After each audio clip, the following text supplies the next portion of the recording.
It was a real treat having Representative Jasmine Crocket on The View with us. She's someone who isn't afraid to speak her mind, and that's exactly what she did.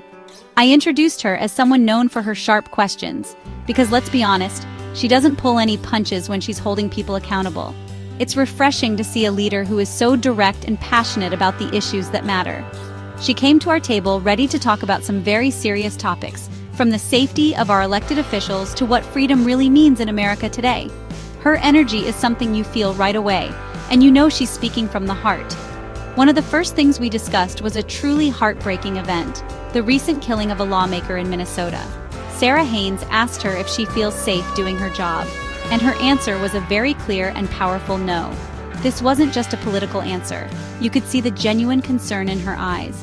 She explained that for most members of Congress, there is no official security. Only the people in leadership get that kind of protection.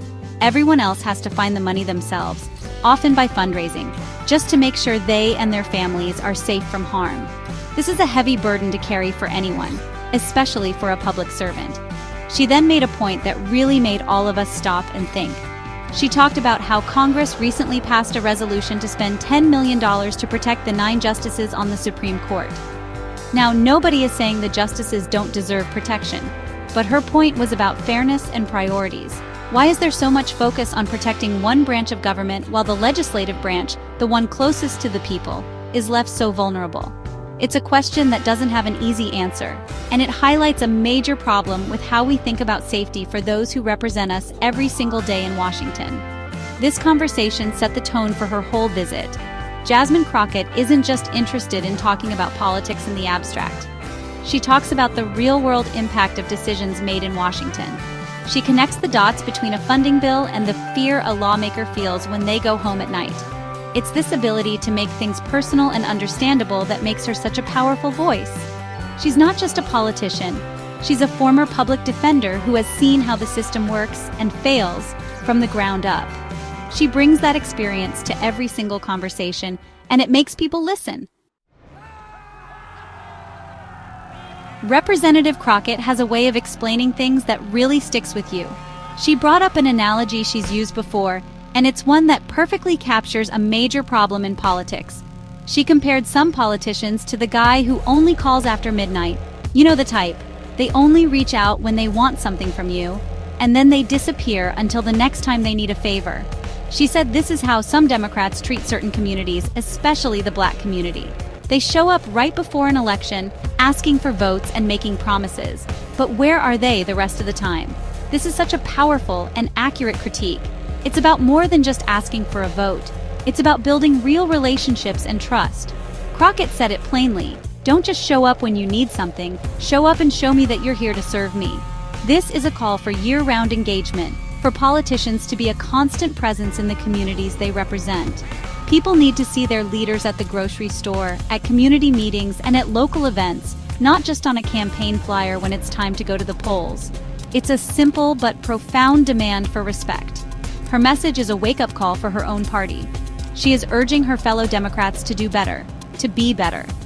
True representation means listening to concerns and working on solutions all the time, not just during campaign season. It's about proving through action that you genuinely care about the people you serve. When communities only hear from their representatives when a vote is needed, it feels transactional, not genuine. It erodes trust and makes people feel like they are being taken for granted, which is a dangerous feeling in a democracy that depends on participation. What she's asking for is a fundamental change in how politics is done. It's a shift from a campaign-focused mindset to a service-focused one. This isn't just about winning elections, it's about governing effectively and making sure every single person feels heard and valued. Her straight talk on this issue is so important because it comes from a place of wanting to strengthen the connection between the government and the people. She believes that consistent communication and genuine effort are the keys to rebuilding faith in our political system, one community at a time. As a former public defender, Jasmine Crocket has a unique perspective on our justice system. She spent years in the courtroom fighting for people, so she knows it inside and out. She told us she has been genuinely surprised by how resilient our courts have been, especially at the trial court level. In a time when it feels like our political institutions are struggling, she sees these local and federal trial judges as a real check on power. They are on the front lines, making decisions based on the law and the facts in front of them, and she sees them upholding the rule of law in a way that gives her hope. She pointed to a specific case that shows what she means. There was a recent Supreme Court ruling, a unanimous 9-0 decision, that upheld the return of a man who had been wrongly deported. For her, seeing the court come together like that, across ideological lines, was a positive sign. It showed that even at the highest level, the system can still work the way it's supposed to. It's a reminder that while we often focus on the big divisive cases, there are still judges doing the quiet, steady work of delivering justice every single day, and that is something we should not overlook. However, her optimism about the lower courts doesn't entirely extend to the top. She made it very clear that she still has serious concerns about the direction of the Supreme Court. The court has become so political, and some of its recent decisions have shaken the faith of many Americans. She also expressed skepticism that the legislative branch, Congress, is currently in a position to be an effective check on the other branches of government. With so much division and gridlock, it's hard for Congress to act decisively, which puts even more pressure on the courts to get it right. This balanced view is what makes her perspective so valuable. She doesn't just offer blanket criticism or praise. She looks at the system with a critical eye, acknowledging both its strengths and its weaknesses. She sees hope in the integrity of trial judges, while remaining wary of the ideological battles at the Supreme Court. Her experience tells her that the foundation of our legal system is still strong in many places, but she warns that we cannot afford to be complacent. We have to keep a close watch on our institutions to make sure they are serving everyone fairly. With our show airing on Juneteenth, it was the perfect time to talk about what this day really means. Representative Crocket spoke about it with such depth and clarity. She connected the celebration of Juneteenth to the challenges we are facing right now, especially the anti-DEI movement and the ongoing efforts to roll back civil rights. For her, Juneteenth isn't just a day to look back at history. It's a day to look around at the present and ask some hard questions about where we are as a country. It's a celebration of freedom, but it's also a powerful reminder that the fight for true freedom is far from over. She urged everyone, not just Black Americans, to use this day for reflection. She said that on Juneteenth 2025, we should all evaluate what does freedom look like in this country. This is such an important question.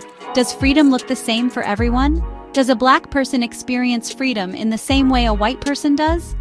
Does a poor person experience it the same way a wealthy person does? Her point is that freedom is not a simple concept. It's complex, and its meaning can change depending on who you are and where you live in America. This call to action is about more than just a single holiday. It's about building a more just and equitable society for all. When we take the time to really think about what freedom means, we start to see the gaps. We see where the promise of America has not yet been fulfilled. Understanding these gaps is the first step toward closing them.